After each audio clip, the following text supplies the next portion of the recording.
Bom, a gente continua falando sobre vacina e conversamos agora com o gerente-geral de medicamentos da Anvisa, Gustavo Mendes. E mais uma vez, o Otávio Guedes continua com a gente. Gustavo, muito bom dia para você. Obrigada por nos receber no dia 31 de dezembro, mas o assunto é sempre importante, principalmente falando de vacina.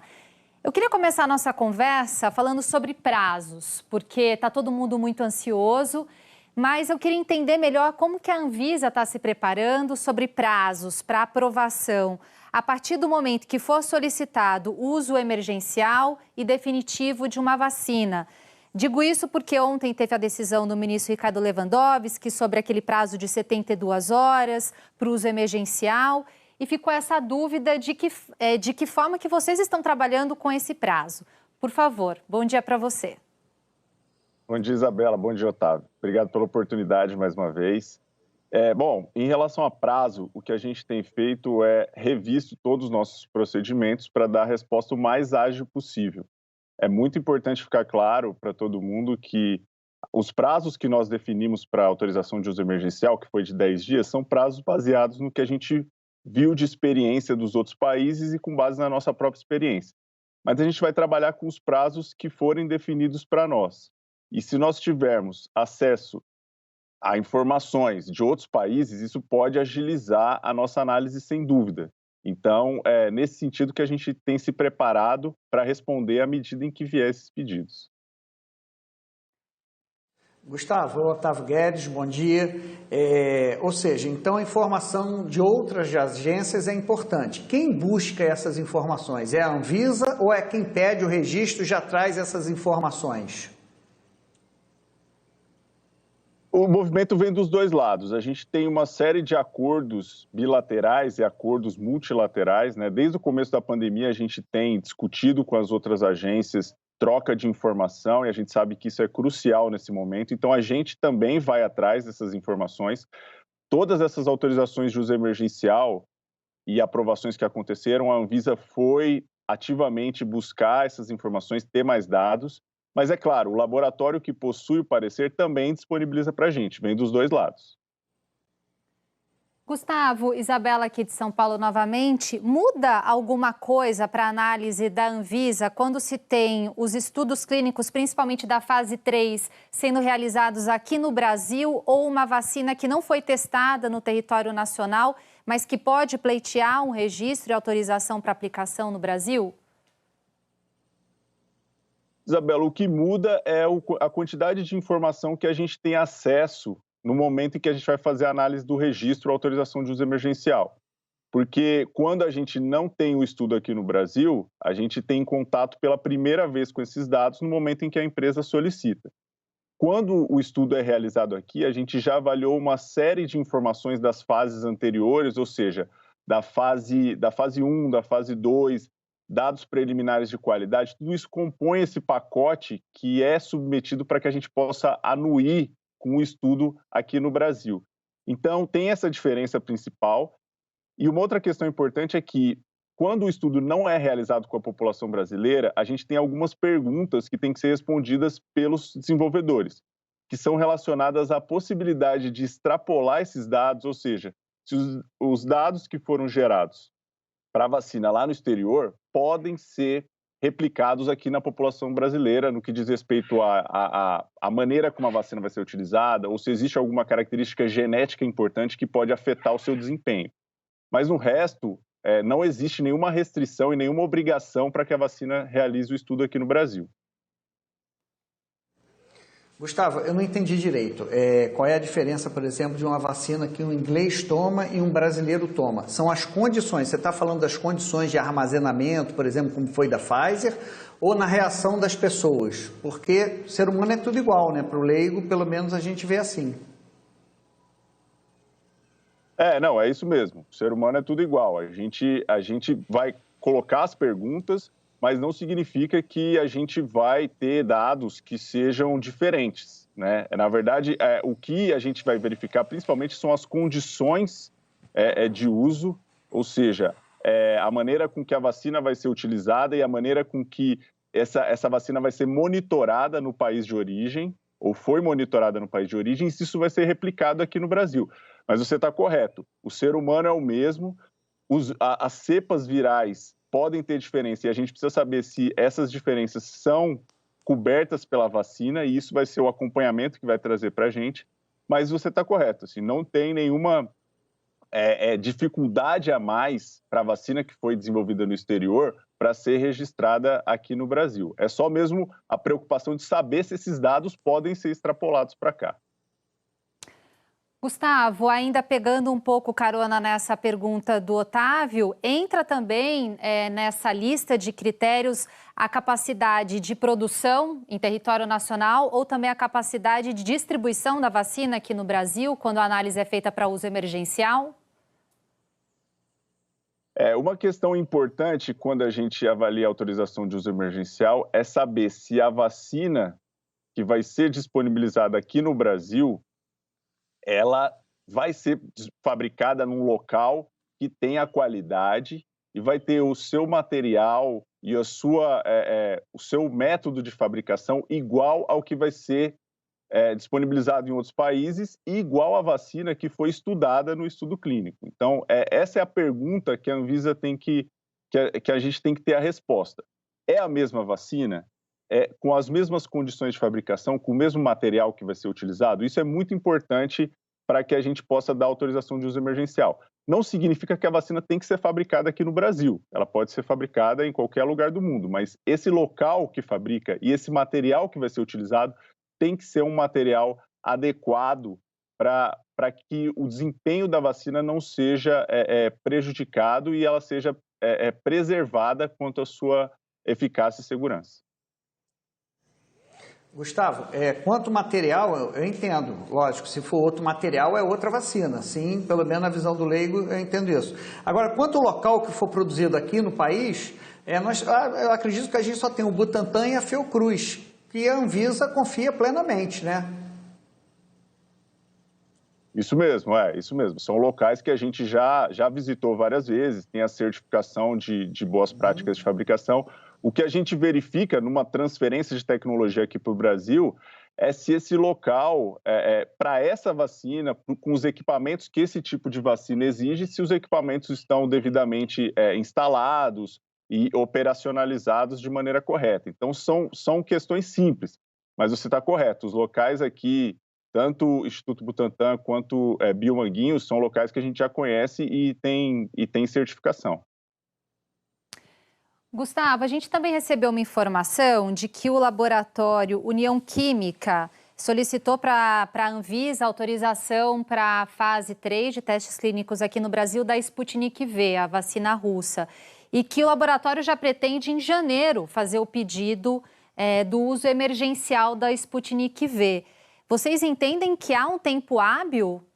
A gente já está no último dia de dezembro, um mês, seria possível fazer tudo isso? Bom, a gente, quanto aos pedidos de autorização de uso emergencial, a gente definiu ali naquele guia alguns requisitos que são orientativos, né? Isso é importante ficar claro. Que o que a gente colocou ali como requisito de autorização de uso emergencial são orientações e, de forma alguma, são requisitos que são mais rigorosos do que os aplicados nos outros países, né? Principalmente dos países altamente regulados, como FDA e EMA.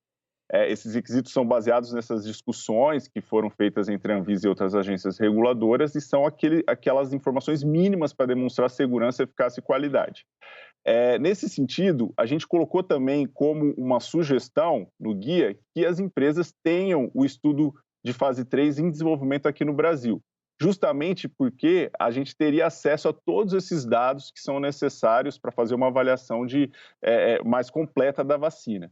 Então, uma vez que a vacina está em desenvolvimento ou solicitou o desenvolvimento clínico aqui no Brasil e a Anvisa agora está fazendo essa análise para verificar como esse estudo vai ser feito em relação à Sputnik V, a empresa já teria as condições de solicitar a autorização de uso emergencial desde que entenda se aqueles requisitos que nós colocamos são factíveis ou não. Então, em relação a prazo, eu não posso comentar pela empresa, mas eu entendo que a maneira como a gente concebeu essa autorização de uso emergencial é factível para qualquer vacina que tenha o mínimo de informação que a gente colocou ali.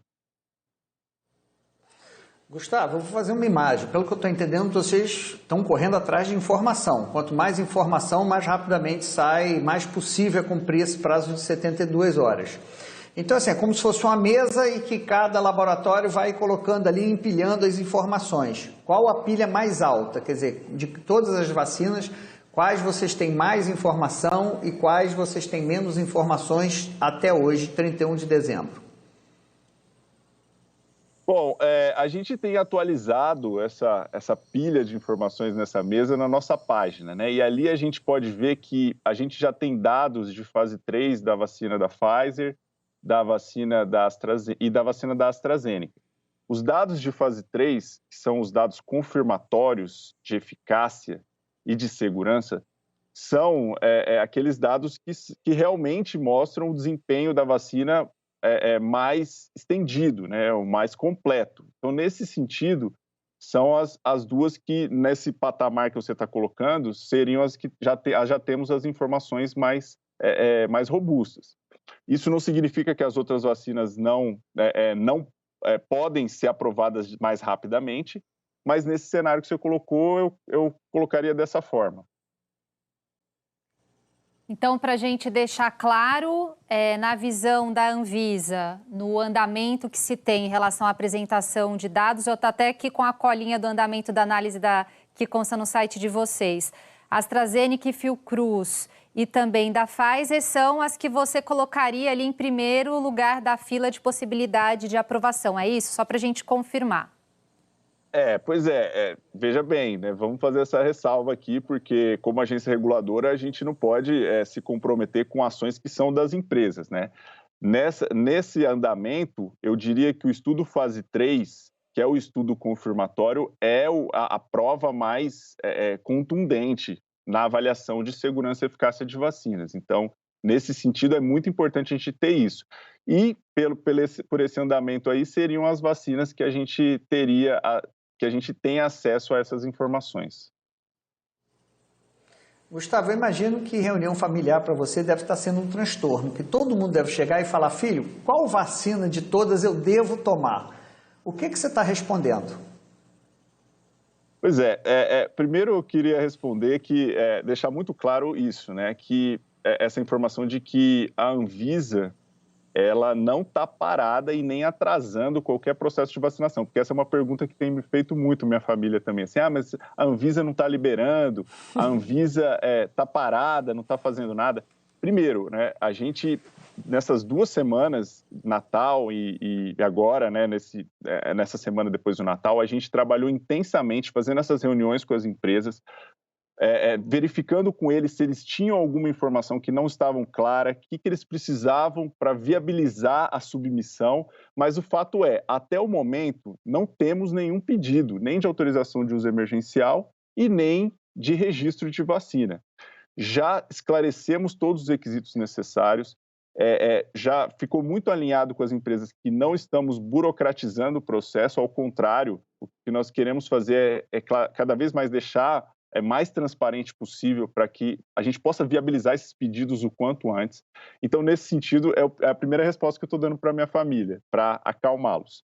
Em relação a qual vacina tomar, na verdade, na minha visão, eu entendo que a vacina que a Anvisa demonstrou ou avaliou a qualidade, segurança e eficácia está apta para uso. Então, independente da sua tecnologia, sendo uma tecnologia de RNA, sendo um vírus inativado, se nós vemos na fase 3 que gera uma resposta imune que pode neutralizar o vírus, já faz muito sentido usar. E vacinação é uma estratégia de saúde pública. A gente está muito sensível aqui na Anvisa com essa situação, porque nós estamos empenhados para viabilizar a vacinação aqui esse ano. Esse período, né? Assim, esse ano a gente não sabe, porque hoje é o último dia, mas estamos empenhados em disponibilizar a vacina e nós, como servidores, somos humanos também, estamos sensíveis ao caso e a gente quer deixar esse recado de que queremos avaliar as vacinas para que as pessoas possam usar com tranquilidade, com segurança e sabendo que é uma estratégia de saúde pública fundamental nesse período que a gente está vivendo. Gustavo, você citou essas reuniões que vocês tiveram, né, nos últimos dias com os laboratórios, algumas delas, inclusive, depois de algumas críticas publicamente, em notas de que o andamento da análise da Anvisa fosse mais lento do que em outros países. Eu não sei se você participou dessas reuniões, mas eu queria que você falasse qual foi a principal dúvida ou a principal solução que vocês encontraram nessas reuniões para que a gente consiga, de fato, ter uma aprovação e esclarecer as dúvidas o quanto antes, para quando tivermos um pedido de registro. Certo, eu participei sim, Isabela. Essas reuniões foram fruto dessa estratégia que aconteceu após as mudanças na diretoria da Anvisa, né? A diretora Alessandra Soares saiu, acabou o mandato, e no lugar dela entrou a diretora Meruzi Freitas, que é uma servidora da casa e que agora está com a segunda diretoria, que é responsável por esse tema. E a diretoria se juntou com outras diretorias e junto com as áreas técnicas para formar essa comissão que tem por objetivo, então, acompanhar o andamento, né? E essas reuniões foram fruto desse trabalho. Nessas discussões, a gente quis alinhar expectativas, ou seja, identificar quais eram os principais pontos de dúvida e quais eram as principais oportunidades para a gente viabilizar as submissões. A gente viu que muitas das informações que a gente colocou no guia estavam compreendidas, mas alguns pontos ainda tinham dúvida. Por exemplo, a questão da quantidade de doses a ser disponibilizada na autorização de uso emergencial. E aí a gente reviu o documento para deixar isso mais claro. Também sobre o termo de compromisso, né? A gente também reviu para alinhar com o que estava sendo praticado no exterior. Esses foram alguns pontos. E ali ficou muito claro para a gente que a gente está à disposição para receber esses pedidos e a gente vai fazer reuniões constantes para que essas submissões sejam viabilizadas. E as empresas estão definindo as suas estratégias de disponibilização dos produtos. Então, a gente tem visto que, por conta da demanda global, muitas vezes a vacina que está destinada aqui para o Brasil, ela virá de um local diferente dos outros países. E aí, por isso, essas informações precisam estar disponíveis para a Anvisa e para os próprios desenvolvedores para que a gente possa prosseguir com a análise. Então, eu destacaria esses como os principais pontos assim, a serem superados para os próximos passos. Tá certo, Gustavo Mendes. Peraí que eu acho que o Otávio tem uma pergunta aqui. Pode ir para o Otávio. Desculpa, Otávio. Mas está estourando Otávio. o tempo. Não, então é a última rapidamente. Falaram que você pode perguntar.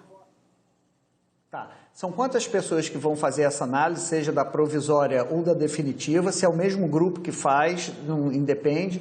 E desse grupo, quantas pessoas são e quantos são servidores de carreira da Anvisa? Otávio, são aproximadamente, a gente formou esse comitê que tem aproximadamente 20 pessoas, todos são servidores de carreira, mas nós podemos eventualmente consultar, se precisarmos, alguém externo, por meio de um contrato ad hoc. Essas 20 pessoas, então, estão dedicadas a tratar desse tema, tanto da parte de biotecnologia, que é um dos aspectos, quanto a parte de segurança e eficácia e a parte estatística. Então, é multidisciplinar e a ideia é, como a gente está focado nisso, a ideia é que assim que a gente receber, a gente vai conseguir tratar o mais rápido possível.